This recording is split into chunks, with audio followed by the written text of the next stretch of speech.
Hi, my name is Sian. Hi, I'm Holly. I'm Grace. I'm Caitlin, and we'll be talking about the Power of Nightmares documentary in relation to our reflection. From week 8. So The Power of Nightmares was a documentary that highlighted the lead up to 9/11 by looking at the liberal movement in America and the conservative Muslim movement in Egypt. And basically it focused on two different roles of a Muslim Egyptian man called Qutb, who was radicalized and tortured due to his conservative beliefs, which led to him creating the Muslim Brotherhood, I think it was, yeah. Mm-hmm.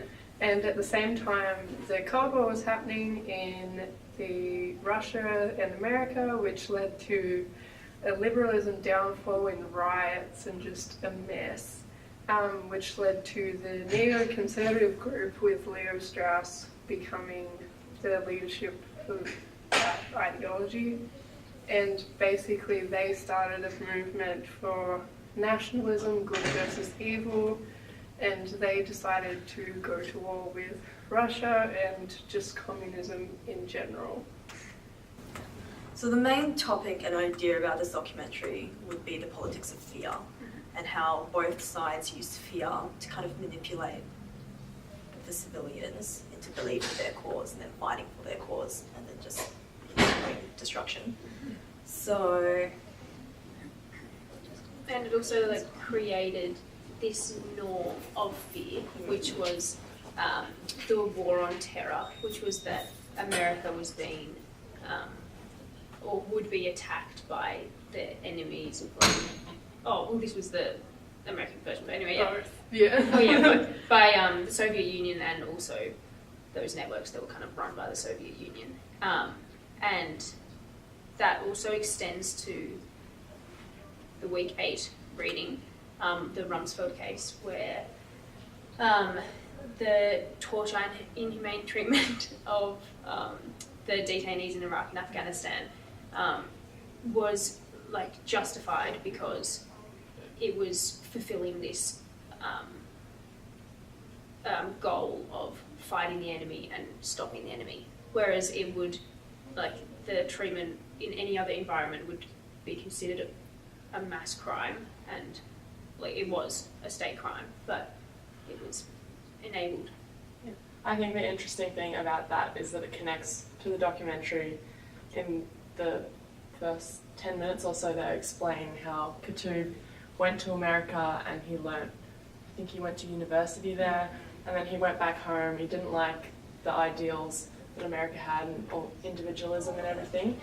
And when he tried to influence people around him in Egypt to those ideas, America tortured him because he was influencing people that they instead wanted to influence. And he went on then to torture other people because he had received that torture initially. And then I think they were brainwashed, didn't he? He was like, well, they're all brainwashed by individualism, so they deserve it. Yeah. It's he was justifying it. and justified killings. Yeah. I think that's what Tilly said about protection rackets. Countries will do whatever they need to do to establish protection, to end justify what they want to do. So with Rumsfeld and with Syria and the Assad files in week 8, they were justified torturing people because they were leaking information to countries that were trying to stop the torture. And so it's just a cycle of just political war for power constantly.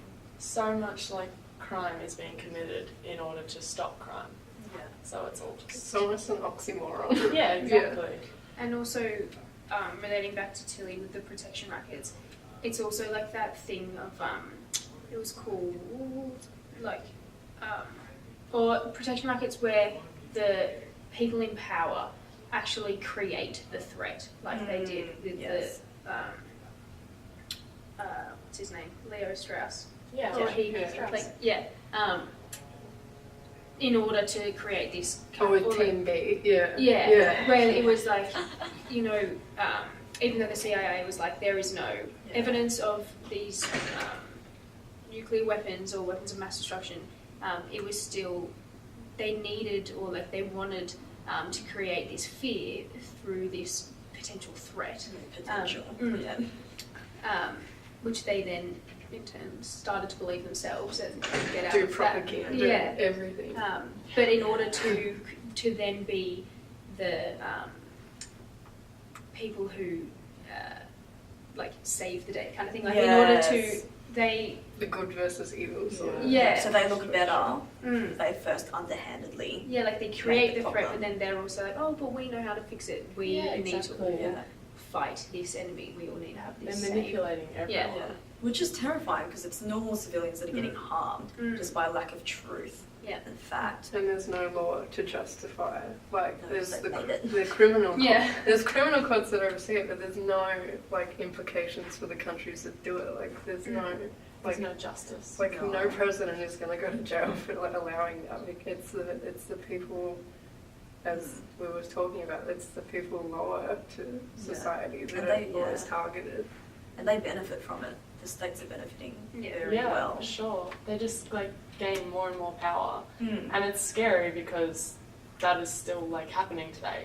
Exactly. It's happening in like North Korea, and it's happening Yeah. in America. Like Yeah. everything's bad. Yeah, it really is. And in one of the readings, I think it was Smuller and Van Niekerk, they talked about the idea of how, in retaliation after the Muslim Brotherhood, which led to Al Qaeda and 9/11, America almost thrived at the same time as, like, they were experiencing the worst thing ever. They thrived on this idea of retaliation, like the good versus evil came back again, like a decade later. They banded together. And they did more illegitimate acts, and I think they invaded Iraq because of it and killed like 1 million people.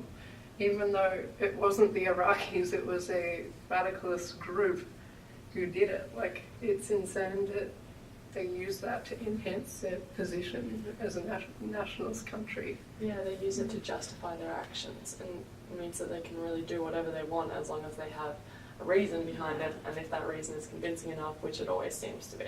Like, Yeah. why do you need, like, Guantanamo to end 1 million people dead to kill Osama bin Laden? Yeah. Like, Yeah. there's no justification there. Logic, really. Yeah, and I think this also relates to Beck's reading, how he's talking about risk, and like people these days are really taking advantage of the idea of risk, and people are so scared of everything happening. This is just like Team B. Yeah. So their whole thing was all like, there's all these things that we should be like afraid of. Yeah. Excuse me. There's all these things we should be afraid of, and it's a risk if we don't like compete against it. Yeah, So it all just goes from there. Yeah. definitely. It's interesting that, just looking back on notes, that Nixon was the one who signed the Sovereignty Treaty to nuclear warfare. But his right-hand man, Kissinger, actually said ideological warfare should go away. Like, he said there should be global independence instead of globalization, which I thought was quite interesting. Like, people were, like, against it for so long. Even Nixon himself was against it until Rumsfeld and, is it Dick Cheney? Who were like, no, read all these propaganda notes, like, this is a big issue.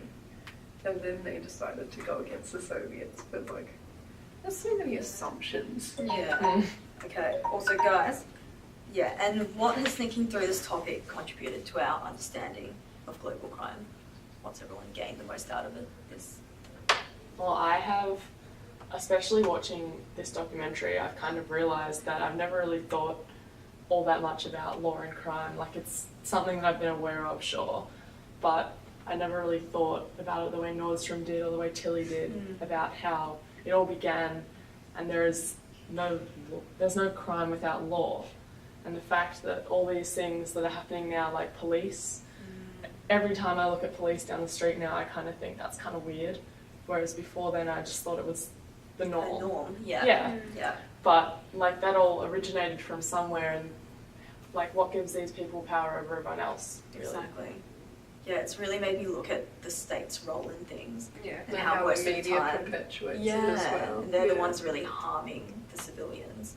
And Some also, kind of yeah, and ways. how they are the greatest beneficials of it. Things like Yes. I thought that Yeah. law, It was like for pretty us. naively thought it was Yeah. mainly for the people, but it seems to be like, and the crime were more like individuals or like yeah. like Robbers, groups who like, Like it's who just went against the flawed. main Animals. Well, yeah, Yeah. but really, there's so much organized crime and state crime Mm. that is able to.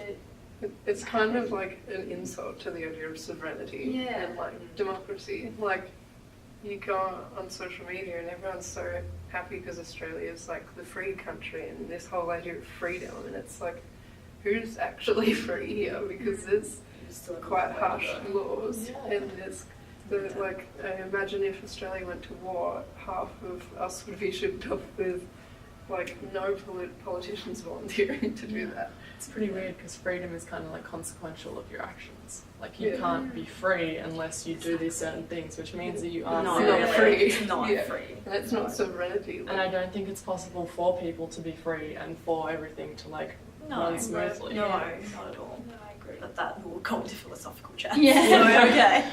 So yeah, Like, thanks yeah. festival. Thank you. Thank you.